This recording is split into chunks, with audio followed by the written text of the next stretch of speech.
sa lahat. Guys, nandito po ako sa may Wintec, dito po sa may Canlalay, sa may Pinyang Laguna po. At i-review na po natin, meron na po dito available na stock sila ng Honda Navi.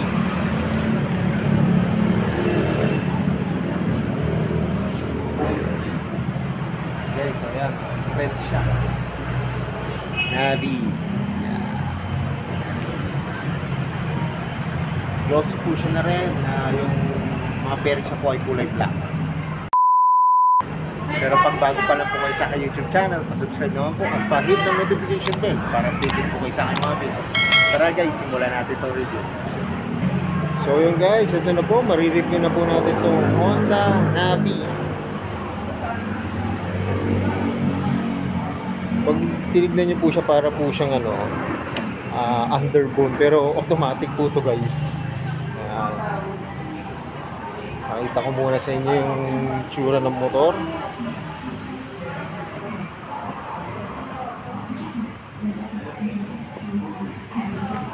Guys, simulan na natin itong review. Simulan po natin sa gulong.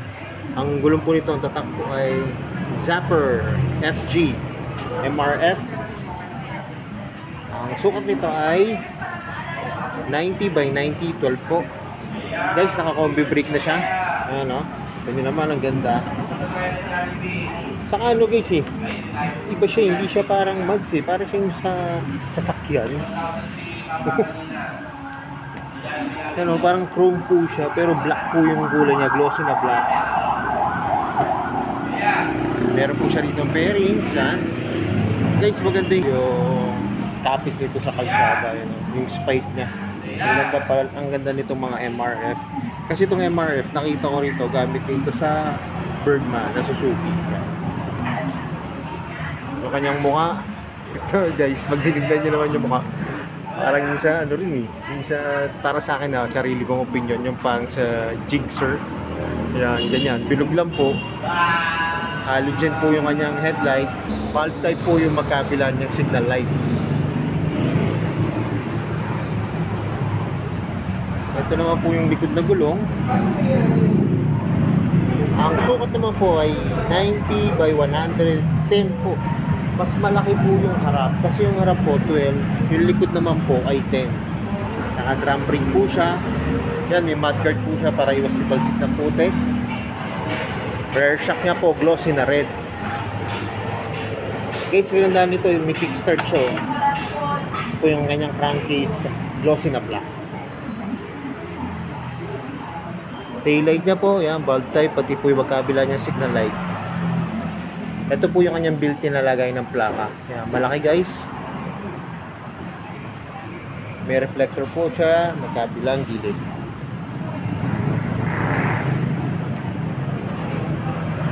Ito po yung kanyang pipe. Yan. Chrome plated po yung kanyang heat guard na gray, dark gray. Po yung tapakan ng angkasan. Round po siya na may rubber. Ito naman po yung sa driver. Ang lambot po. May nakalagay po dito Honda Navi. Saka ito po yung decals yan. Rubber niya po round na glossy na red. Yung kanyang side stand po at center stand po ay glossy na black. May ano to guys, yung pag sinide stand nyo, yung mamamatay po siya ng pusa. Yung upuan niya po yan. Saka guys, kanina nabuksan ko to. Natatanggal siya. Parang siya sa mga pantra po. Ayan po yung upuan nyo. Para po siya yung natatanggal lang siya. Ito po yung kanyang, yung masasabing U-box, maliit lang po siya pero pwede pa rin naman po lagyan ng tools na documents po. Ito po yung kanyang battery. Yung material na ginamit sa upuan po, kulay black na plastic. Yan guys, so pwede nyo nga siyang bitbitin para pagka nag-ano po kayo ng mga, alam nyo po yung Honda sa mga TMX, pwede nyo po tanggalin yung buong upuan.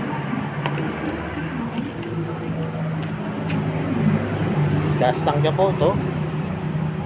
Saka yung design po ng kanyang gas cover po ay parang carbon design. Ito naman po yung manubela, oh. Naked handlebar. May lock siya. Ayan po. Special feature niya, may lock siya. Tapos pag tatanggalin po, i-release siya lang to. Ito po yung kanyang function. High and low, signal, busina. Carb po to, kaya may choke. Electric start. Magandaan po nito. May electric start at may kickstart po. Throttle nya. Pati po yung brake lever. Ito po guys yung kanyang gauge panel yan. Simple lang po. Analog siya. Makikita nyo po yung bilis nyo, yung naka-high and low kayo, signal, tapos yung fuel nyo po. Ito po yung susian.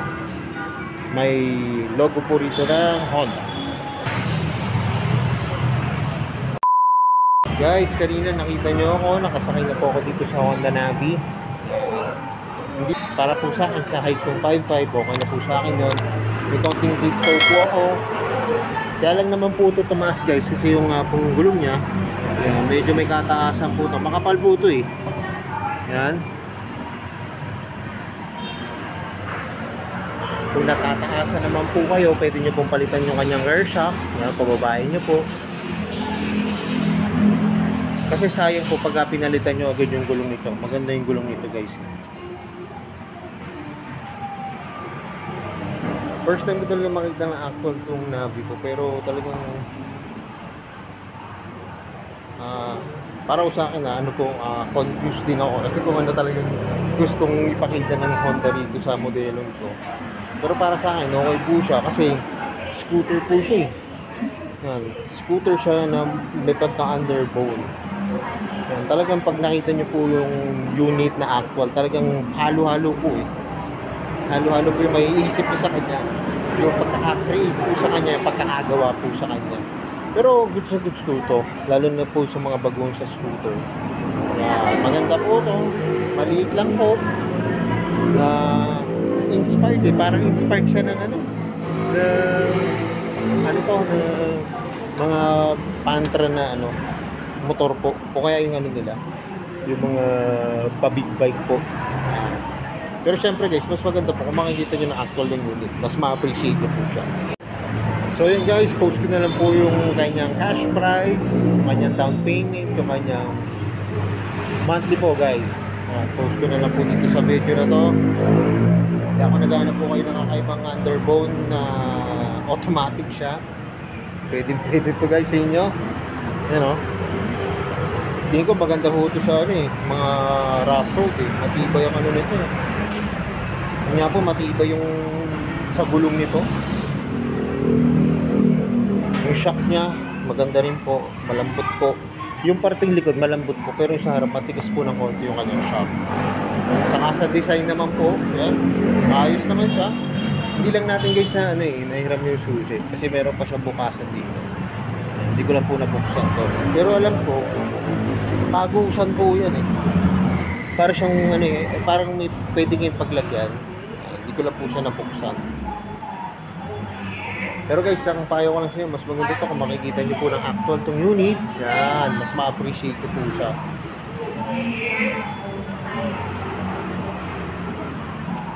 So yun guys, hanggang dito na lang. Kung bago lang po kayo sa aking YouTube channel, pa-subscribe naman po.